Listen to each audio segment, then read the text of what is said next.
Welcome to Breaking Eggs with Seth Shezi.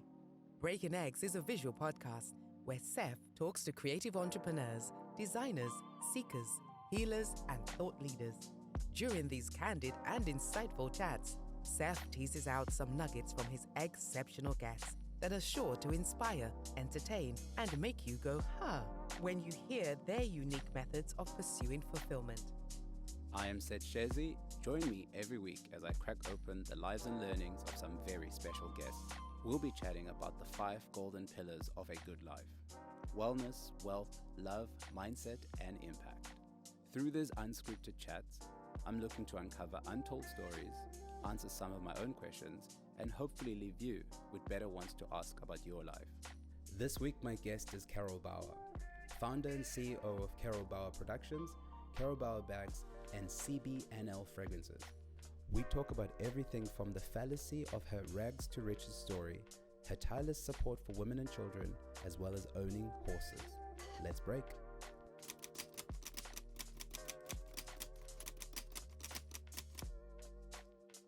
Hello, Carol. Bonjour.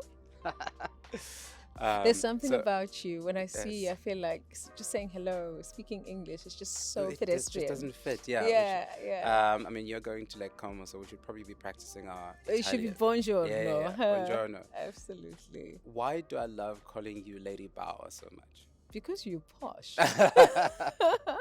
Because you're posh, and a part of you refuses to accept that I'm just a township girl. Oh, no. Like, see, that's part of the thing that I feel like it's always a gap in my mind and I need it filled in. Yeah, I mean, I think I'm very, very privileged to come from a background that is intrinsically South African, yet just has such diversity. Everyone was so different. I remember we were growing up and there were these gentlemen that were called Madariana because they only wore Italian silk. And we had also the Americans. And it was because of the kind of shoes that they wore, the Crockett and Jones. Of course. So I remember like the Daniel Hector, absolutely, Casanova. I remember there was a shop in Durban called Casanova. I remember it very, very well. Where it's like, I think it was the first time I heard of like a custom-made suit and things like that. I mean, like, Durban, that whole Ebria. Exactly, It was an environment that was just so full of beautiful spaces that made us feel that we're fashionable and knowledgeable and stylish. We don't hear those stories enough, and it's always just like, the suffering that comes from the townships. I think the difficulty about seeing so much suffering, especially post the COVID-19 pandemic, is to see how life in the townships that, 5 years ago, you would have just assimilated very easily no matter where you came from, because there was such abundance, there was such sharing, there was such love. And I think that the desperation that you see in people now has meant that they don't share as easily. They're so conscious of the fact that I may run out. When I was telling somebody about what I've been going through in business, and the fact that when the pandemic started and we were told that, we might be shut down for 3 months, 21 days in the beginning, I kind of thought, okay, let me help. And we always knew that, when you're running a business, make sure that you have enough to keep going no matter what happens for at least 3 months. By month 6, I was beginning to think, is this sharing? Is this what I'm doing? Is it going to help me? Is it doing a service to the people I absolutely have to take care of? And I think we've learned very difficult lessons, but they've removed us from the core of who we are, which is we are Abantu, and Abantu, inherent in them, is Ubuntu, which is a fundamental principle of what it is to be South African. You must share, you must look after others. And I think we're feeling insecure about that practice at the moment. And one of the things that I think, looking at Carol Bouwer as we see you today, you could forget maybe how just grounded you actually are. And so hearing you talk about, like Ubuntu, and how rooted in that you still think in your philosophy of life. I mean, what is the disconnect between what we see on the outside and who Carol is on the inside? I think it's possibly the most profound question you can ask anybody, but certainly me. And I say that because I cannot relate to what it is people think they're seeing when they see me. I cannot relate to this Carol Bouwer persona that people talk about, because that's not who I am. Yeah. So I'm very aware that my name is associated with abundance, with perhaps wealth, Yeah. and it's difficult for me to understand that when every month end I have to sit and think, how are we settling? How do you take care of so many people, and how do you pay all the bills, and how do you make sure you don't lose any of your staff? And I think while you're in the process of figuring things out, it is very difficult to wear a crown that does not belong.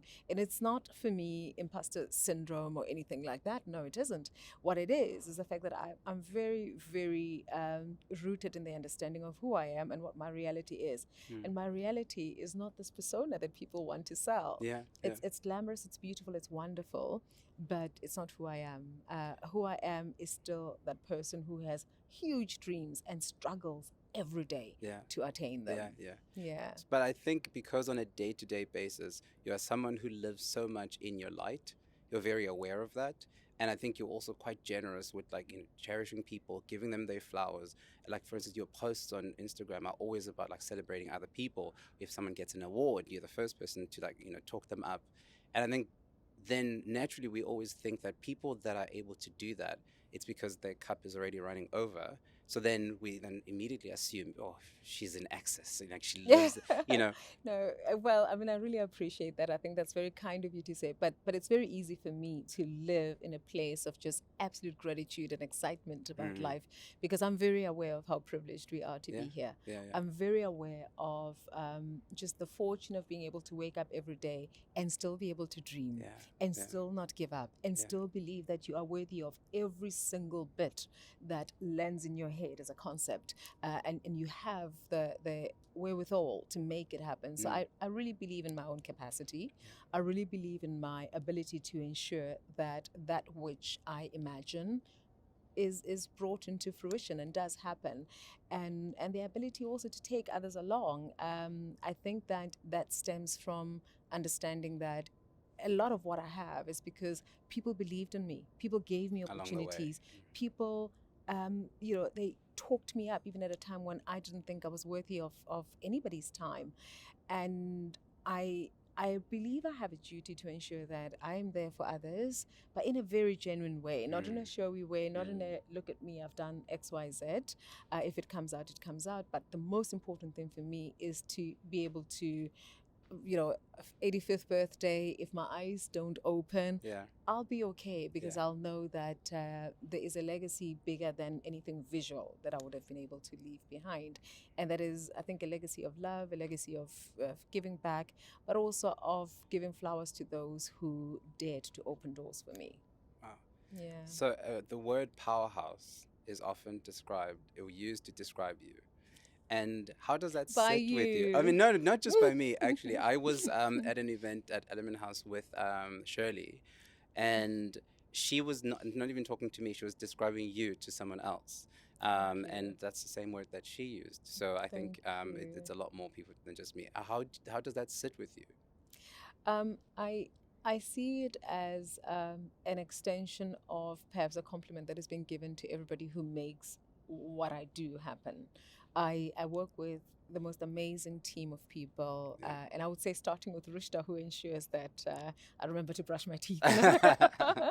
But yeah, I am surrounded by people that make my dreams easier to achieve. I'm surrounded by people who share my goals, who want to see that which I do succeed. But I'm also surrounded by friends who are such enablers of my dreams. I was in Johannesburg, and on Youth Day, I wanted to go into Soweto and ensure that we were there for the children at the Orlando Children's Home. And I gave Yolanda a call to say that I'm going to do this. I'll need my credit card, but I'll also need yours. And I didn't have to make a second call, So I'm very aware that my friends share my ideals, and they make it possible for me to be able to go out into the world and do that which I think is right for that particular time.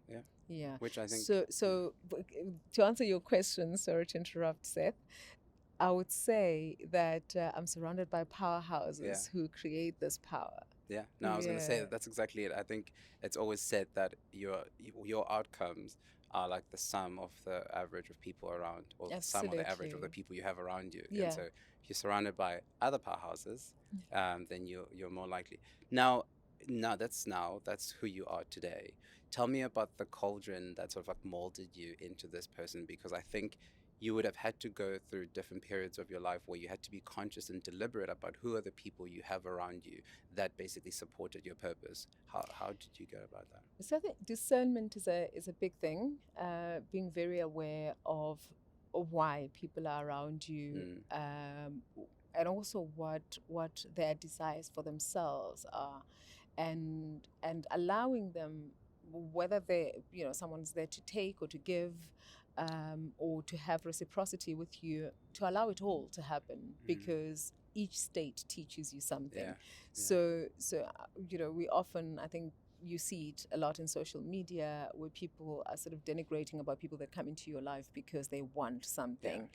And I mean, you can't give what people don't see in you. You can't do for people that which they don't believe you have the capacity to do, because I think it's all about energy, right? It's an energy exchange, and in that exchange of energy, you're also learning things about yourself. You're learning things about how magnanimous perhaps you are, how willing you are to see it and say, I will use it for good. I will use it for a greater good, not just for you, for what you need at this time, but also for myself, because we go onto a different plane each time if we're conscious of just that energy exchange with people. But also to be, I've had to learn that in the environments in which I am, I have to be very honest and very transparent about what it is I want to get out of this exchange with you. Yes, we're having tea today, but it can't just be about a conversation about Ceylon, right? It has to be something that leaves us both having grown in some way. So I'm grateful for every single relationship that I find myself in, whether it's a relationship with a friend, somebody in the workspace, or even just a relationship with a bank manager who makes the time to sit and say, helps you move around the coins. I think each person has something to teach you about life, but also about yourself. So I'm very, very open to that at all times, and I'm open to people from all walks of life, and I think that that's also something that tends to surprise.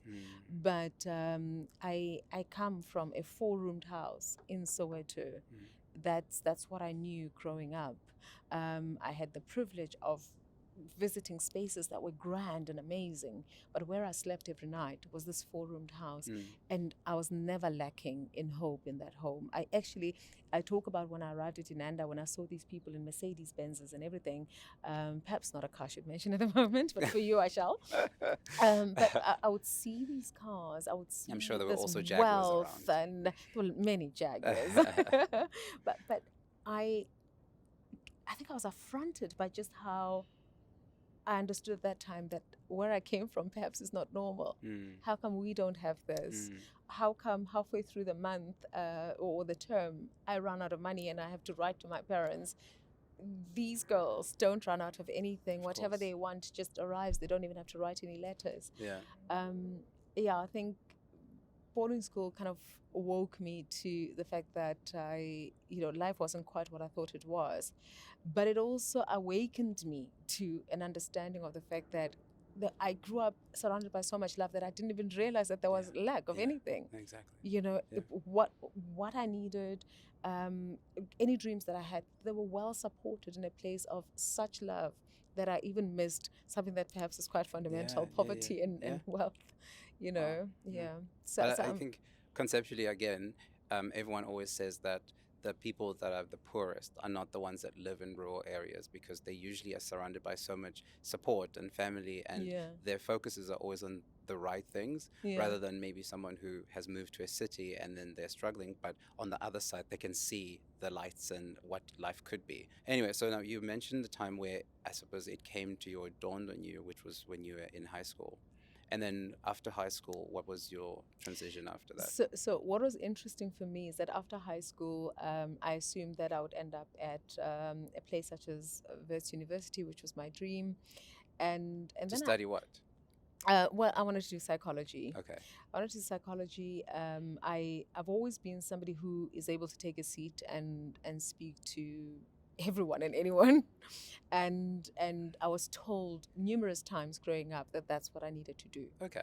And then, of course, a story that's been told a million times of how leaving Unibo, just visiting Johannesburg to go pick up a few things that I needed at home. I decided then to accompany a friend of mine to go and audition for a television series. It was Teleschool at the time. Yeah. And then they hired me. You know? Are you still friends? We'll always be friends. I love Barbara. I hardly see her lately, but we'll always be friends. For about a good 6 months, she had a bit of a problem with me. Of course, yeah. But she understood that I didn't ask for the job. It was offered to me without even trying to audition. Wow. And then I went back to Johannesburg. And you took the job? I took the job. So I needed the money. I mean, so I had to transition and go to... Because I'm like, there has to be a moment where you had to believe that you could do it. So the fact that you took it, did that ever, be a moment of you confronting yourself and saying, well, can I even do this? Should I be doing this? Or you were just like, cool, it's good money and I can do this. It comes naturally. I mean, if you gave me a surgeon's tools now, I would try and perform surgery. I always believe in my ability to do whatever I'm confronted with. I'm very respectful of, trained and people who are educated in whatever field they're in. Highly, highly respectful of that. Even just artisanal, skills. Like people who are artisans in whatever environment. But at the same time, if they're calling for a doctor in the plane and nobody gets up, I'm gonna get up and find out how I can help. Figure it out halfway through it. Yeah, I'm the first one that's gonna get up and try and see how I'm gonna try and land the plane if the pilot goes down. I believe that we need to show up at every turn in our lives, and we have to believe in our ability to be of use to humanity. Yeah. And I think that's why I was running around like a headless chicken throughout the lockdown. But I think coming back to Johannesburg gave me a career that I didn't think I even wanted. I never wanted to be in the spotlight. Yeah. It was never something that I can say I fully enjoyed, and that's why at the first opportunity, I found a way to say goodbye to it. Well, you didn't ever quite say goodbye to it, because it follows you everywhere. Well, I don't know about that, but I think producing just gave me a bit of sanity and a bit of peace. Yeah. And I could watch others become stars, and I enjoyed it when it was people who had always wanted to be stars. Yeah. I mean, producing for somebody like Penny Lipiane is a dream, because she is, she's somebody who embraces stardom and fame, and that was incredible. Producing for someone like Kilebogile, who also hosted Motsako, that was difficult because she had my personality. She couldn't wait to just take off that makeup and go home and just sit with a good book. Yeah. So I think it's being conscious of the fact that I'm very blessed in an area. Do you still find, when you go back to just before you started having your own production company, do you still find other people who are maybe only aware of you as a presenter and, dare I say, maybe even buzz? Like just... I mean, I have people who, I remember one of the first years that I was working with UNICEF, and I was about to do this. I thought, what would be an incredible talk? I think it was.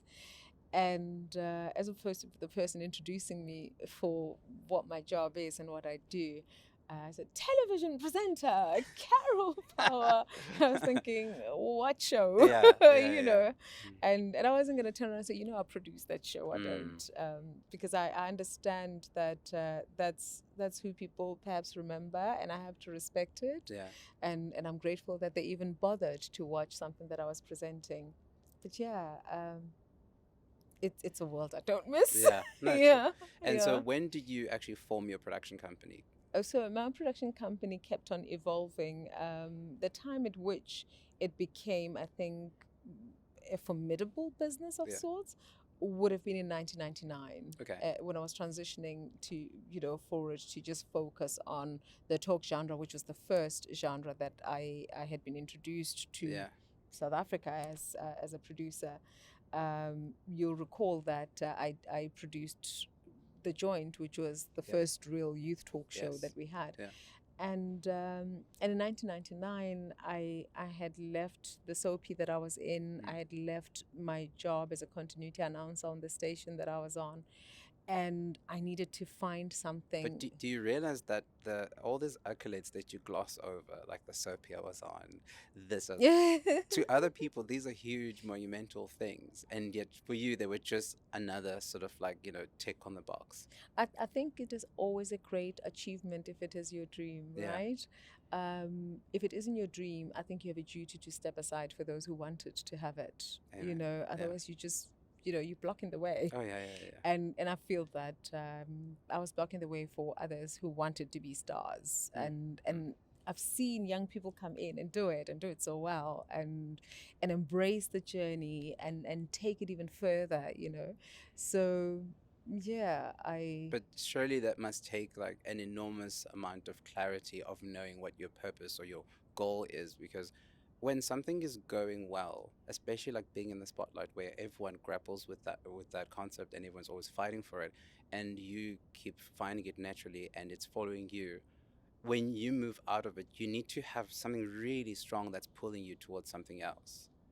Yeah, I mean, I've often thought about that, and I think that I firmly believe that my ability to impact the world in whatever small way that I wanted to was never going to be attained as a television presenter. Okay. My ability to be able to say, I want to see more young Black women in this field, but not just as pretty faces, but as people who are transformative and impacting the industry in a way that says we are equal, we are, we're part of something greater, we are not just pretty faces.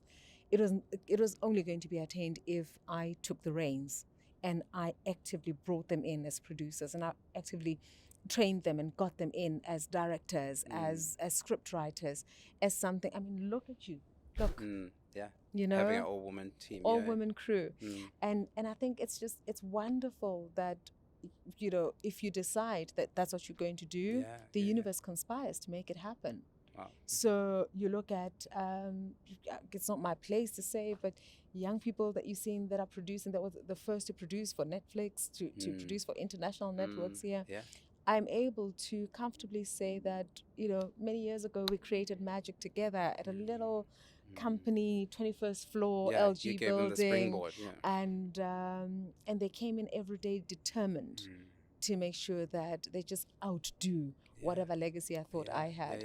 And it's wonderful to be able to look at that. To witness, And at the same time, they gave me permission to also go out and dream a little bit more and explore other things that I wanted to do, rather than just constantly being there as mummy looking over them, over their shoulders. So nowadays you're involved with, like, I don't know, I'm going to say a handful, but I'm sure it's more than that, behind the scenes of charitable and philanthropic sort of endeavors.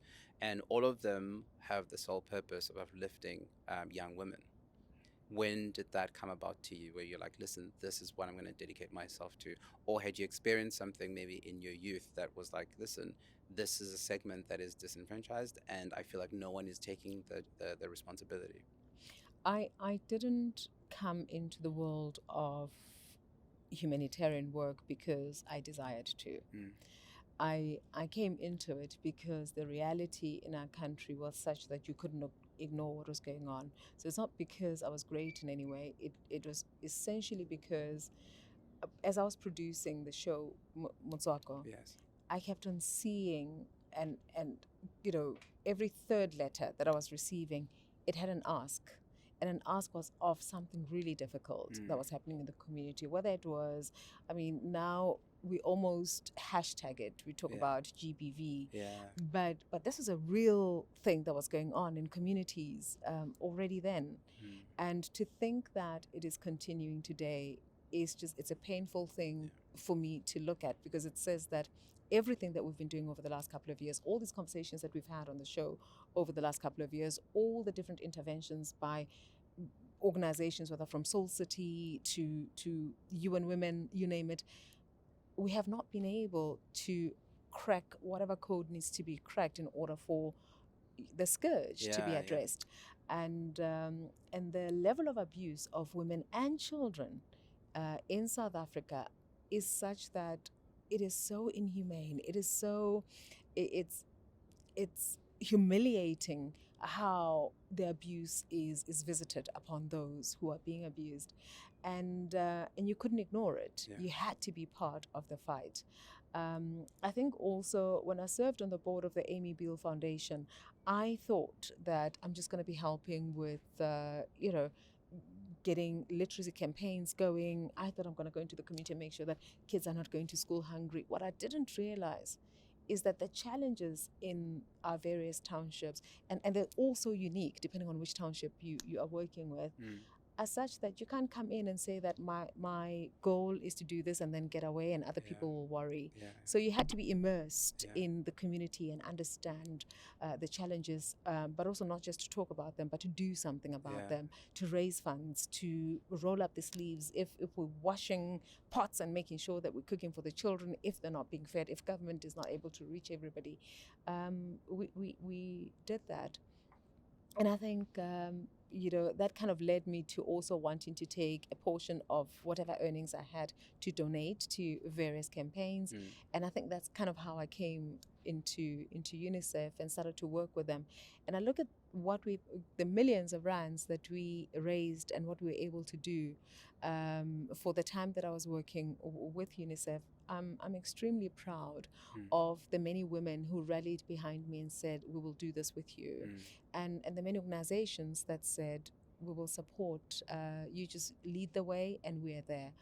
I think my focus now is on ensuring that I do this with South African organizations on the ground, with the community, people living in the community who are able to say, last night this is what happened and this is what we need. How quickly can you turn things around? I'm loving the immediacy of that and the lack of red tape that is associated with that, where you can just do what you know is right rather than what's going to be strategic and we're waiting for the cameras to see it. Wow. I mean, I'm just hearing it and it already seems overwhelming. So I can't imagine what it takes for you to be able to actively be involved with it. For other people who may be listening who want to help, maybe just break down all of the causes you're involved with and what they do specifically. So I think I'm involved with everybody. Good.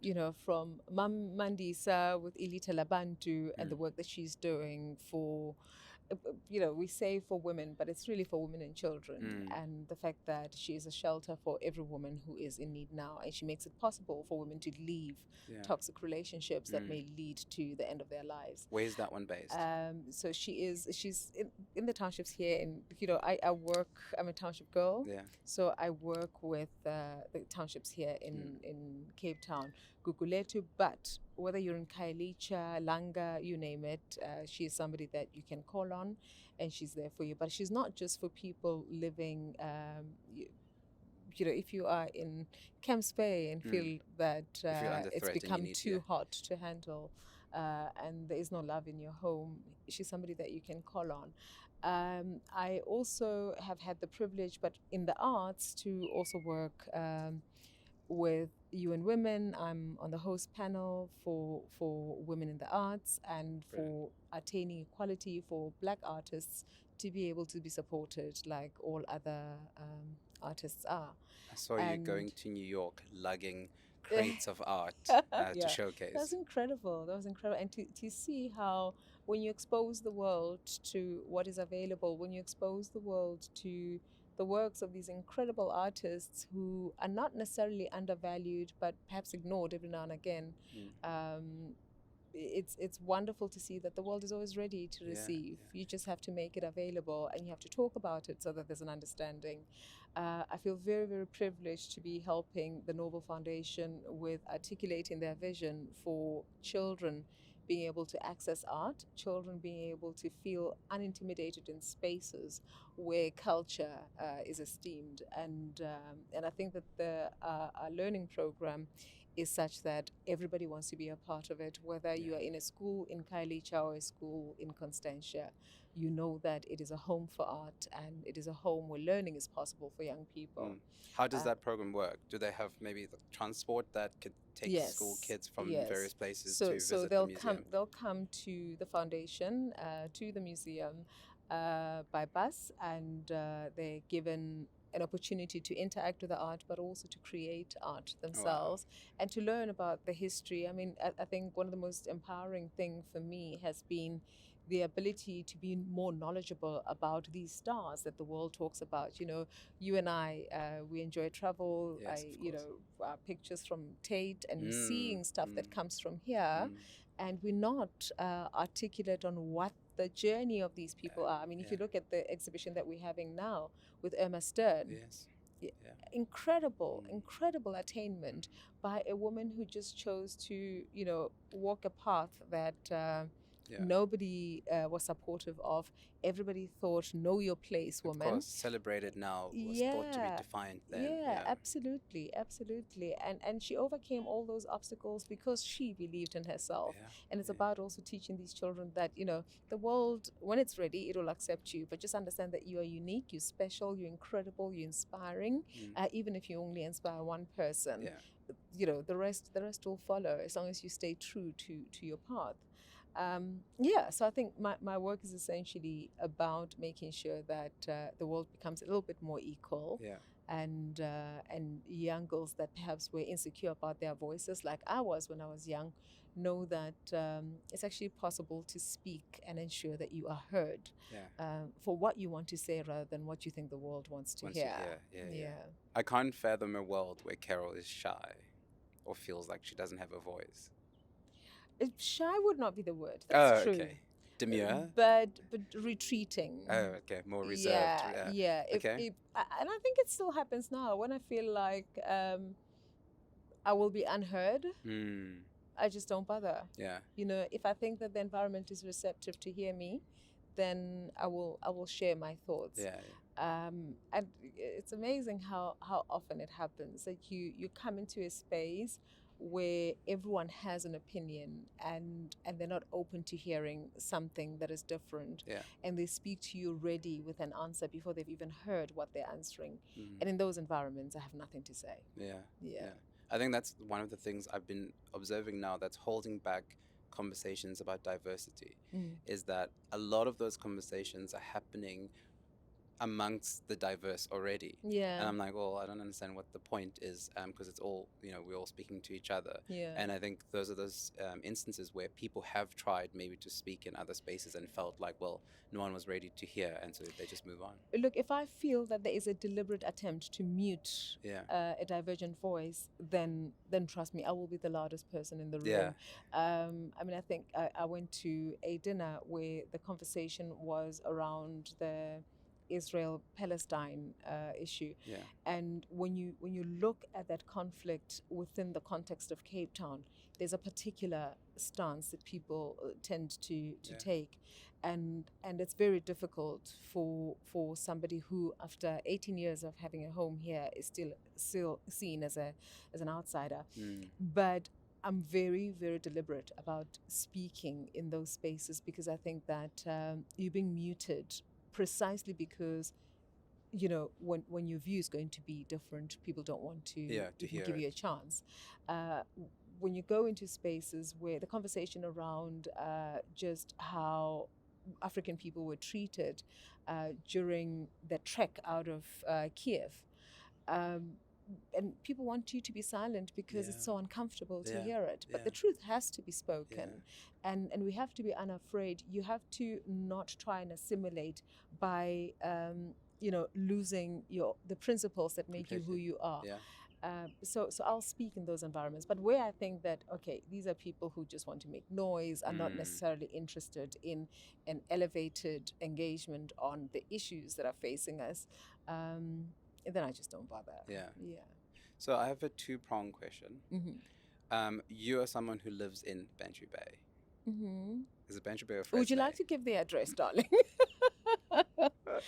Yes. And in a sizable home, with views of the Atlantic Ocean, do you find it in any way difficult to be involved in the work that you do, where you have to observe struggles that are vastly different to your reality?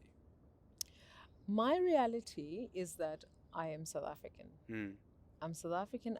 I relate to the issues that South Africans go through.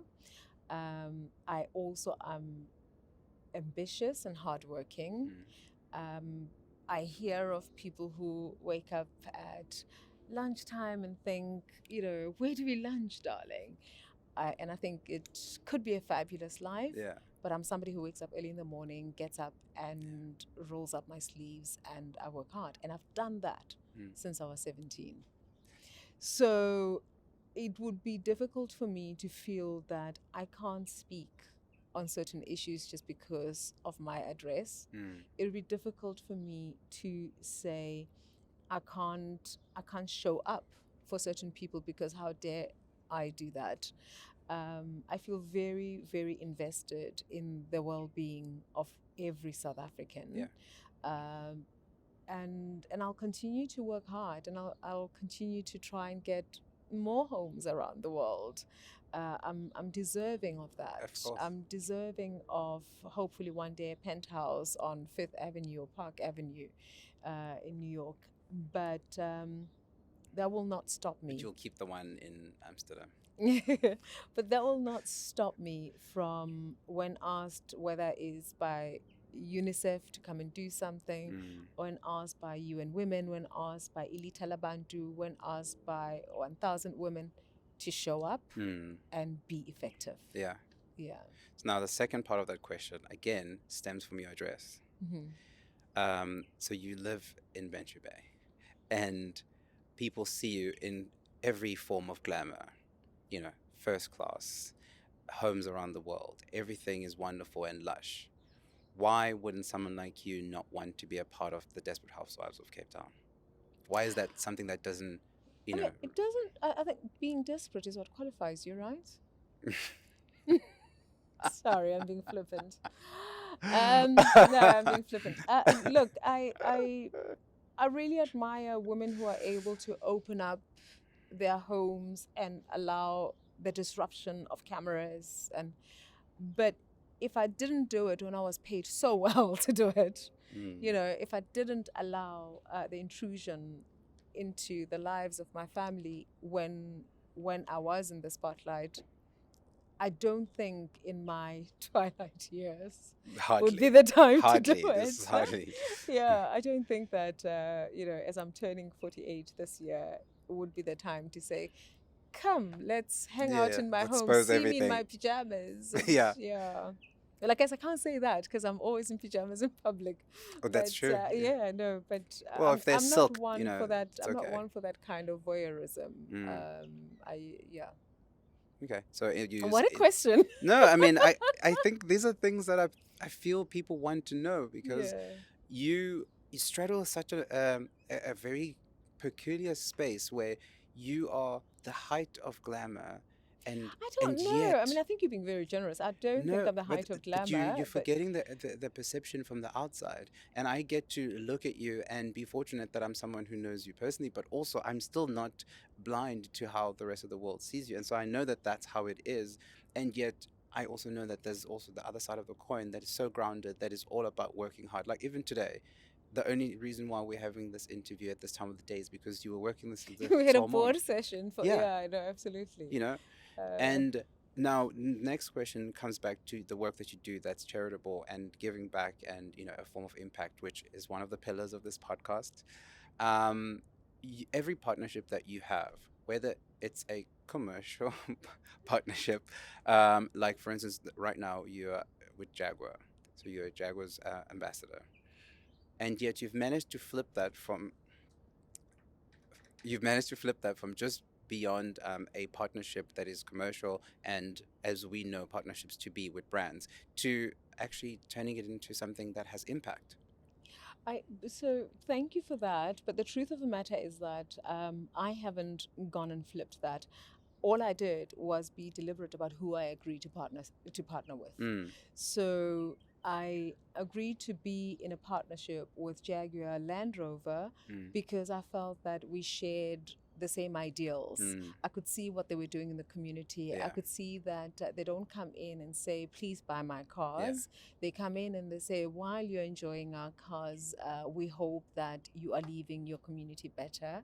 And if you look at the work that we did, particularly in 2020, I was extremely proud to be associated with them. I work very closely also with L'Occitane, and now we are creating the most incredible, just beautiful looking scarves and bags, which I'm producing through Carol Bouwer bags, that are going to be supporting sight for children who have for many years been called stupid, without anybody bothering to test their eyesight and see if they're able to see the chalkboard. So if you can't see it, you can't learn it. If you get home and you're trying to read in a home where you're relying on a candle perhaps at night, especially with this load shedding, and you can't see, you can't have the rest of society tell you that you have difficulty learning because of your you literally just have comprehension. It's just you cannot see. So I think it's wonderful that we're working on these very exciting campaigns, because we create excitement for the children when we are in the process of creating the campaign. But back in the boardroom, when we sit down and we say, okay, how are we unpacking it? How are we doing this? How are we rolling it out? How are we making sure that the numbers are such that the money doesn't go to Carol Bouwer bags or to a vision box, but the money actually goes to the children, and we are making an impact? Those things feel good. Those things are the reason to wake up in the morning.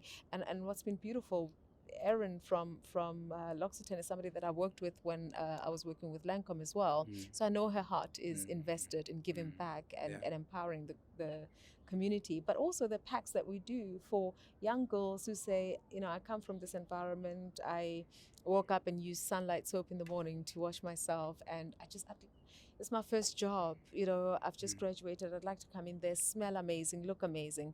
So we create packs that we give to them, and we say, congratulations on your job, being a representation of what we want our young girls and boys to be. Here's a pack, feel good, smell amazing. And Zwaki and I do that a lot also with CBNL, which is our perfume brand.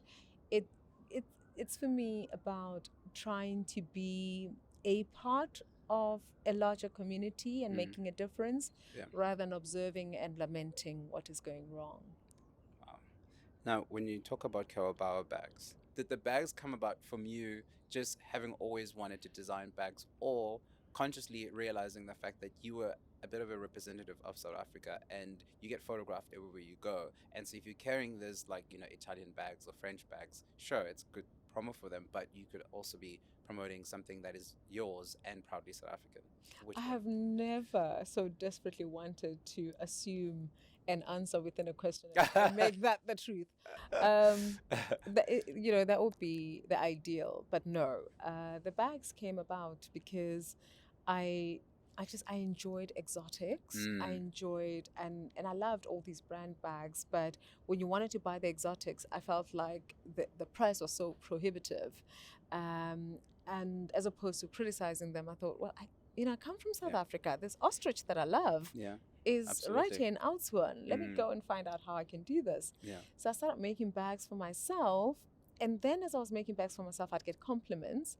And then when we had a little holiday Pondoki in Malaysia. And all my friends from Malaysia, these girls who were the it girls in KL, would be carrying bags that I felt were not quite the quality of ostrich they should be carrying. And I was affronted by that, being a South African.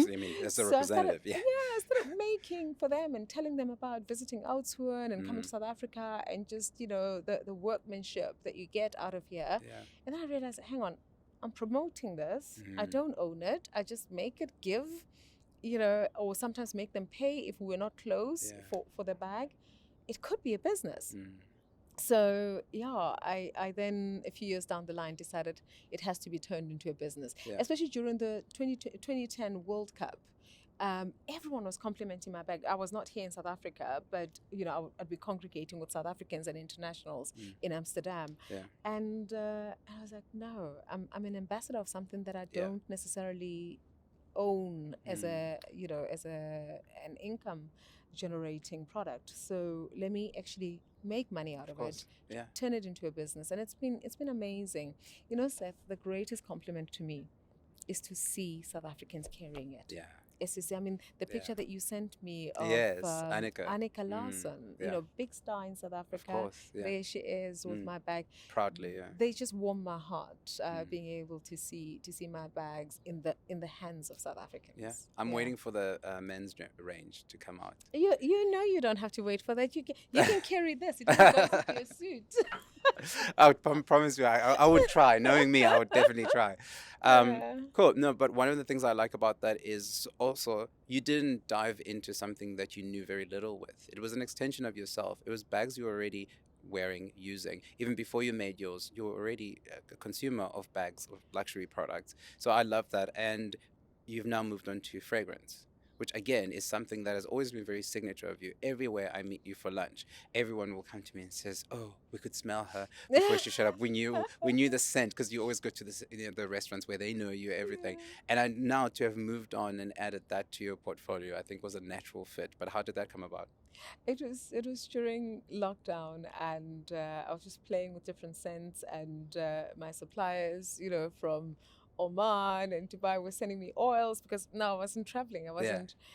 And then I spoke to Nzwagi about, we could turn this into something really amazing. Everywhere you go wearing our fragrances, people ask you what you're wearing. Everywhere I go, people ask me what I'm wearing. Why don't you just make for everybody?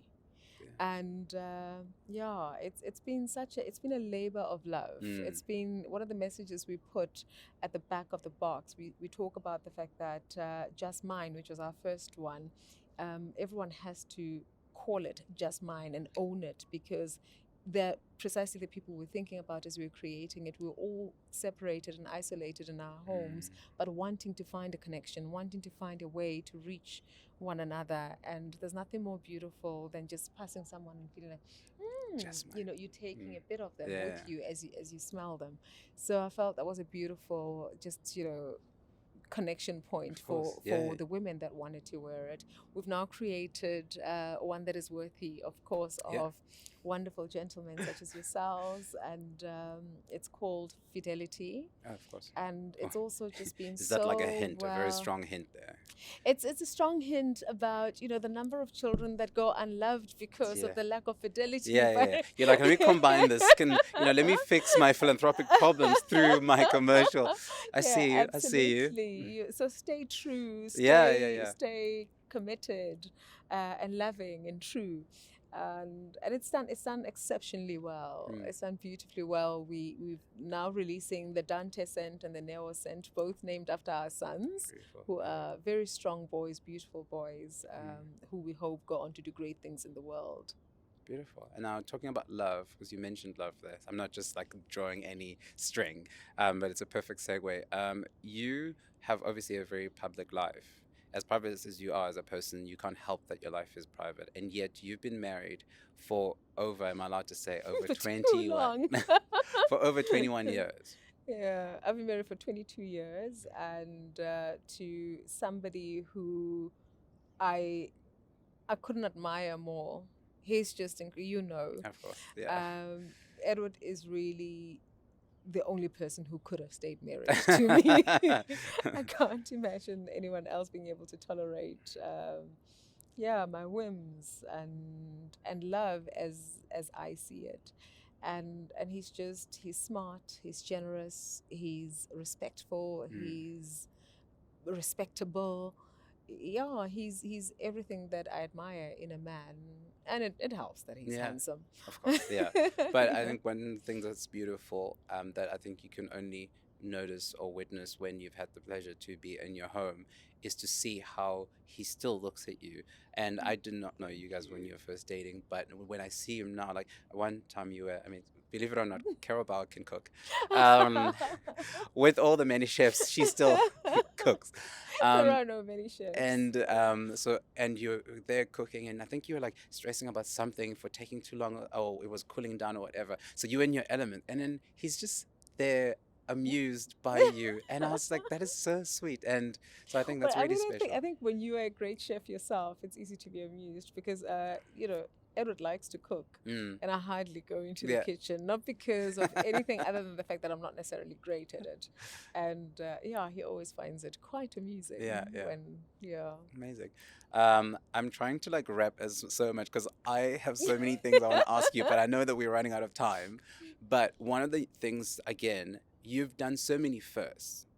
Like from your career, like you're one of the first people. Well, what many firsts are you aware of? And see if this one is for you. So it's a difficult one for me because the first for me are just an instruction for you to create the space for others to come in. It's not necessarily the greatest achievement. Yeah. And I think that we, as a South African, as a black woman in South Africa, I'm very cognizant of the fact that obviously it's easy to have firsts because we are in a society that's been unequal for so long. Yeah. That's been, just a lot of injustice all around us. So any opportunity that you get to break new ground, break it and break it permanently. But break it, make sure that you are armed with all the tools to bring as many as possible.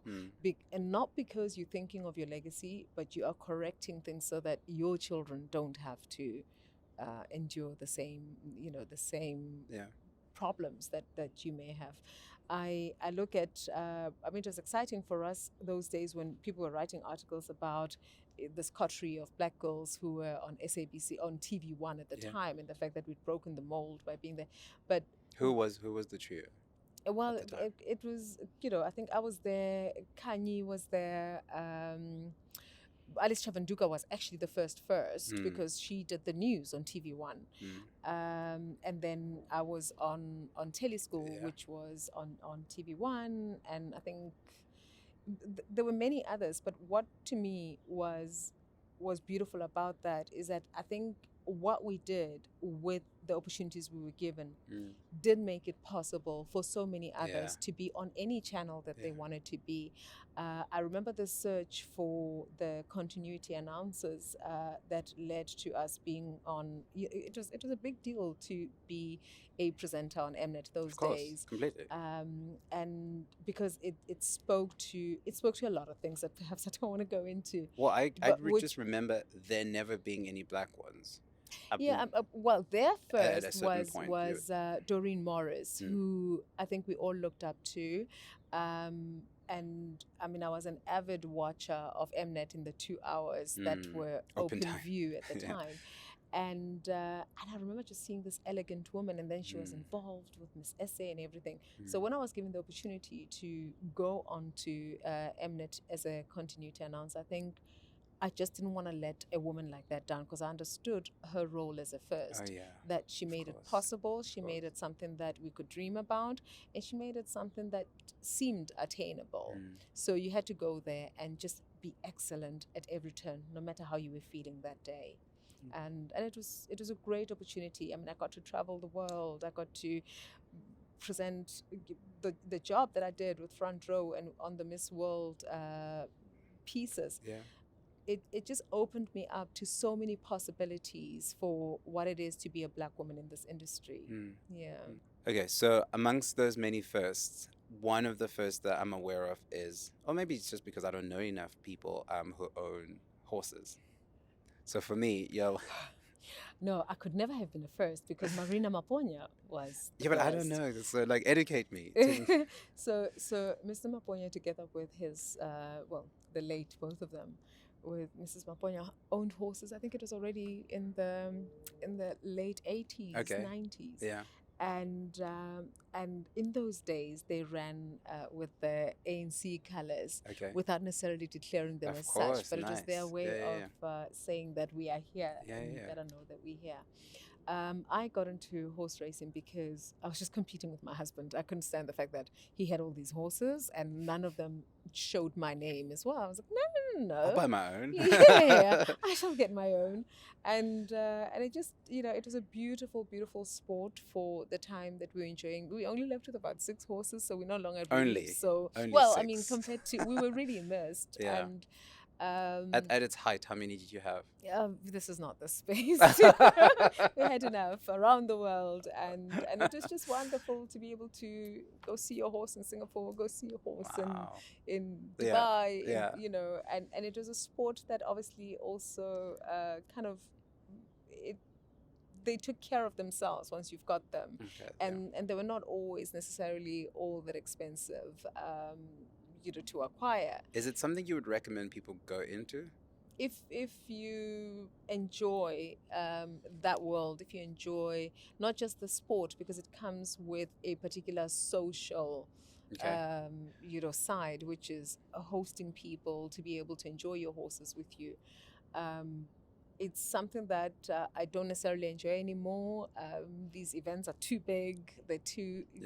It's just not for me. I feel like post-pandemic, everyone is kind of like... needs a little bit less. Yeah, give me anything that's 6 people or 8 at a push, then I'm happy. Okay. But I think it's a beautiful world for everybody to want to be a part of, and there's a lot of work being done to make it even more diverse, even more inclusive, and I think that's a very good thing. I really want to own like a few, but I just don't think I have the money for it. And for horse racing, or just for... No, for horse racing. I mean, they need to pay for themselves somehow. I don't want them to just be pretty and graze. No. Yeah, and especially because I don't ride. I'd obviously, even when you ride, I don't ride the horses that are bred for racing. Yeah. I would fall. So I just felt like, why are we still doing this? And also, we were no longer making money out of it. So I'll come to you to find out how to get into it, because I really do want to have at least a few. I mean, you can also do it in a syndicate so that, you're not too exposed. Okay. You can do it. You choose about 6 people that you trust, that you enjoy socializing with, and you buy the horses together and, minimize the exposure a little bit. Great. Yeah. Good to know. Yeah. All right. Lastly, what do you think your legacy is for someone who's done so much? That's a difficult question, because I don't feel like I've done much. I feel like there's so much I still want to achieve. And I think you will know, Seth, that people may see the successes, but you always are aware of the failures, the things that you want to do that you haven't been able to do, the things that you dream about that you don't always remember to make time for. Of course. So there is so much I still want to do. I hope that as geriatric as 48 may sound, that it is young enough to still try and pursue them. My greatest legacy is that I think I've raised a decent human being, and I'm very grateful for that. Yeah. I'm grateful for how he treats people. I'm grateful for the respect he has for himself, and how he is just, feeding into himself knowledge and love and peace and growth and all things that you would want your child to have, and until such time I feel that I've fully self-actualized, I will still be pursuing all sorts of dreams. But the raising of a decent human being, I think I've ticked that one. Wow. Yeah. Your sound and very sage mental well-being speaks to someone who has found a very, probably successful way of healing themselves or taking care of themselves. What was the one moment where you found yourself at your very lowest, and how did you get yourself out of that? I've had many. I think when you work hard and you try and do the best you can in whatever environment you are, when it is sometimes not well received, when you wake up and you read about it in a way that you don't recognize who they're talking about, it's very painful. It's very painful. The process of having to go through that a few times has been a great letdown. And what do you mean in terms of having articles? Yeah, having an article that writes about you in a way that you don't recognize who they're talking about, because you know that what is being said not to be true. Okay.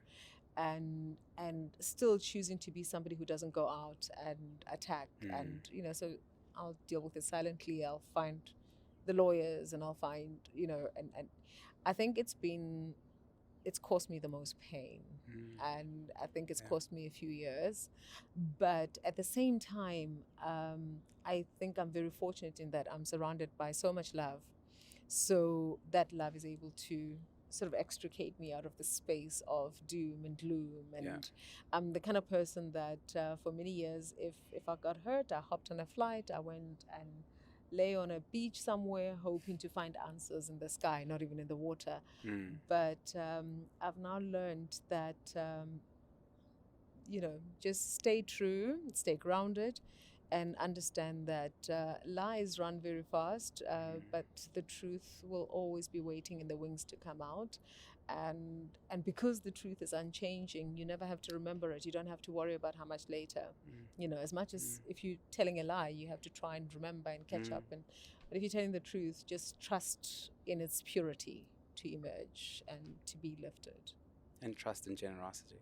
Yeah. Because you're very generous. And for that, I thank you. Thank you for your time. And thank you for amazing. Today. You're amazing. Thank you for this space. Thank you for the opportunity to just be with you and have this conversation. For me, it always feels like a gift every time we spend time together. I learn so much, and thank you. Hi, I'm Carol Bouwer, and you're watching Breaking Eggs with Seth Shezi.